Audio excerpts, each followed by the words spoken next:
As we continue to follow the latest with the Boston bombings, we also want to talk about the legal aspects involved in the case. So we've got a 19-year-old Jahar Sarnaev in the hospital right now. Jim Hammer, our legal expert, is here.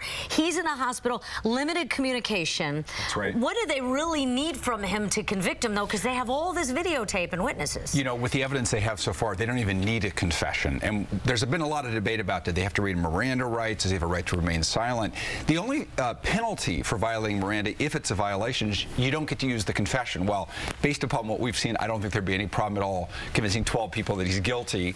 And so investigators and prosecutors actually have a motivation to keep asking questions to find out if other people are involved, if there's public safety involved in this case. So I don't think Miranda is a real issue in this case. And a lot of people in Congress, though, were upset about that. They wanted him tried as an enemy combatant in a military tribunal, but apparently it doesn't apply because he's an American citizen. Yeah, the good news is the Constitution still applies, even for people we hate, even for evil terrorists. If you're an American committing a crime in America, you stand trial. And the system's worked pretty well so far, so that's really, I wouldn't worry too much about that. And why is this a federal case and not a state case? Well, that's an interesting point, Mark. It's actually both. There are certain cases where what we call dual sovereignty. So certain crimes that are federal crimes and also state crimes. In this case, an act of terrorism, killing a police officer.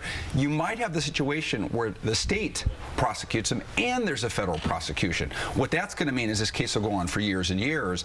But the big difference we talked about off air is under federal law, there's the death penalty. And for those who want that, the only way to get that is a federal prosecution. Okay. And what does all of this say as far as our government's ability to suss out this sort of thing? Because if so what they say is true is that these guys just acted on their own. It wasn't this grand. It's kind of more even embarrassing that they were able to do it. I think there is a troubling thing which we need to look into, which is there was an actual warning from Russia about this specific guy saying that they had concerns about him. Right. The older brother consorting with foreign terrorist groups. We don't know all the facts yet, but the FBI apparently looked at it to some degree. But we actually had a real warning about a real future terrorist, and we're unable to stop him. That's troubling. So I think it's worth looking at. Did we do enough? Could we have done more? Could this have been prevented? Yeah, the FBI is saying we get thousands of requests like that from foreign governments, and we can't follow everyone around all the time. But you sure wish we had followed this one. So again, you know, no one's perfect, but with an actual specific warning on a specific terrorist, not to have stopped them seems pretty troubling. One last thing that I'm looking at, this kid's 19, the older brother 26. It seems like the older brother was more the influencer and the militant, if either. So is there any way for him to get off saying, you know, he was following, he was brainwashed, he was, I don't know, is there anything like that? I think what you raised accessory is the big issue in this case. It doesn't look like it's a guilty, not guilty case. It looks like it's really about the death penalty. Will he be executed or serve life in prison?